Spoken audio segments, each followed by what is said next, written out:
നബി സല്ലല്ലാഹു അലൈഹി വസല്ലം ഒരിക്കൽ മരത്തിന്റെ സമീപത്തു കൂടെ അങ്ങനെ നടന്നു പോവുകയാണ്. അപ്പൊ എന്ത് ചെയ്തു? പ്രവാചകൻ സല്ലല്ലാഹു അലൈഹി വസല്ലം തന്റെ കയ്യിലുള്ള വടി കൊണ്ട് ആ മരത്തിൽ ഇങ്ങനെ അടിച്ചു. ഉടനെ അതിന്റെ ഇലകൾ കൊഴിഞ്ഞു വീണു.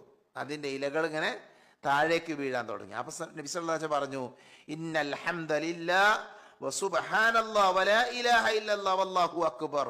ആ ദിക്റുകളെ കുറിച്ച് നബി പറഞ്ഞു. എന്നിട്ട് പറഞ്ഞു, ഈ മരത്തിൽ നിന്ന് ഇലകൾ, ഈ മരത്തിൽ നിന്ന് ഞാൻ അടിച്ചപ്പോൾ ഇലകൾ എപ്രകാരം കൊഴിഞ്ഞു വീണോ അതേപോലെ ഈ ദിക്റുകൾ ചൊല്ലുന്ന ആളുകളുടെ പാപങ്ങൾ കൊഴിഞ്ഞു പോകുമെന്ന് നബി സല്ലല്ലാഹു അലൈഹി വസല്ലമ നമ്മളെ പഠിപ്പിക്കണം. ഇമാം തുർമുദി ഉദ്ധരിക്കുന്ന ഹദീസിൽ നമുക്കത് വായിക്കാൻ പറ്റും.